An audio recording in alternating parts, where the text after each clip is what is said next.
Hi, வணக்கம். நாம் இன்றைக்கு பார்க்கக்கூடிய ஒரு பொதுவான கருத்து. முதல்லலாம் பார்த்திங்கன்னா எல்லார் வீட்லேயும் வந்துட்டு ஒரு பெரிய வாசல் இருக்கும். 10-20 வருஷங்களுக்கு முன்பு வீடு அப்படின்னு சொன்னால் வீட்டை சுற்றியும் கொஞ்சம் இடம் விட்டுருப்பாங்க. அவங்கவுங்க சக்திக்கு தகுந்த மாதிரி ஒரு சிறிய தோட்டம் வீட்டில் வச்சுருப்பாங்க.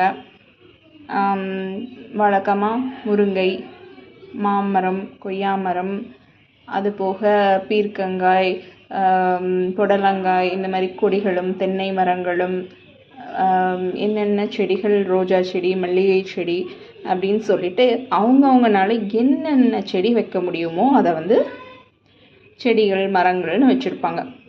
அட்லீஸ்ட் ஒரு வீட்லேயும் 1-2 செடியாவது வச்சுருப்பாங்க.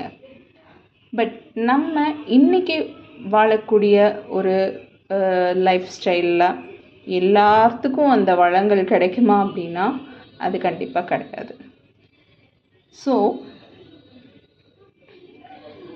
அந்த காரணம் இப்போது அப்பார்ட்மெண்ட் வீடுகள் நிறையா வந்துருச்சு. தொட்டியில் செடி வைக்கிறோம். மண்ணில் செடி வச்ச காலங்கள்லாம் போயிட்டு தொட்டியில் செடி வளர்க்குற இது வந்துருச்சு. அதனால் நம்ம மக்கள் எந்தளவுக்கு பாதிப்பு அடைஞ்சிருக்கிறோம் அப்படின்னு பார்த்தா நமக்கே தெரியாமல் நம்மளுடைய சொத்துக்களான இயற்கை வளங்கள் அதை நம்ம ரொம்ப மிஸ் பண்ணுறோம் இல்லையா? ரொம்ப மிஸ் பண்ணுறோம். இப்போது ஒரு காய்கறி வாங்குகிறோம் அப்படின்னா வீட்டுக்கு தேவையான காய்கறிகள், பழங்கள் இதெல்லாம் நம்ம காசு கொடுத்து வாங்குகிறோம். ஆனால் முதல்ல பாருங்கள், ஒரு 10 வருஷம், 20 வருஷம், 30 வருஷத்துக்கெல்லாம் முன்னாடி நீங்கள் உங்கள் வீட்டில் வளர்த்துப்பீங்க. அப்படி இல்லைன்னா பக்கத்து வீட்டில் வச்சுருந்தா வேணும்னு அவங்களே கொடுப்பாங்க.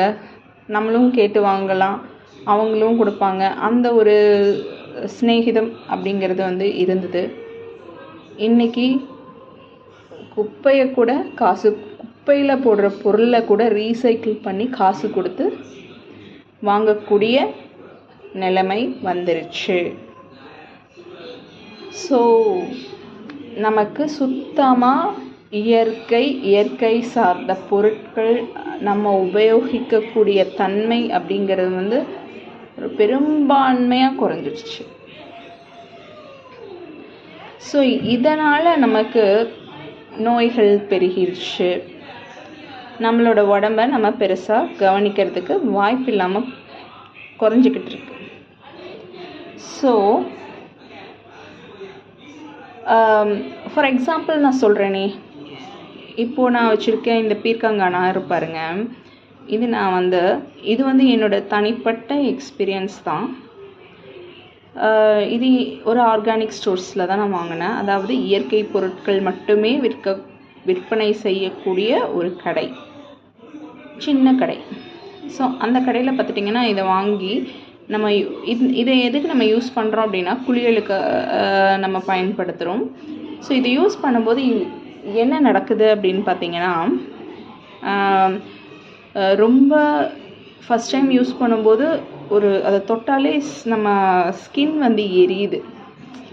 அடுத்தது பார்த்துட்டா அதை நமக்கு அறியாமல் நம்ம வாயில் நம்ம கைப்படும் பொழுதோ அதில் ஏற்படக்கூடிய ஒரு கசப்புத்தன்மை அப்படிங்கிறது 1 மணி நேரத்துக்கு மேலாக அப்படியே இருக்குது. அந்த கசப்புத்தன்மை போகவே மாட்டேங்குது.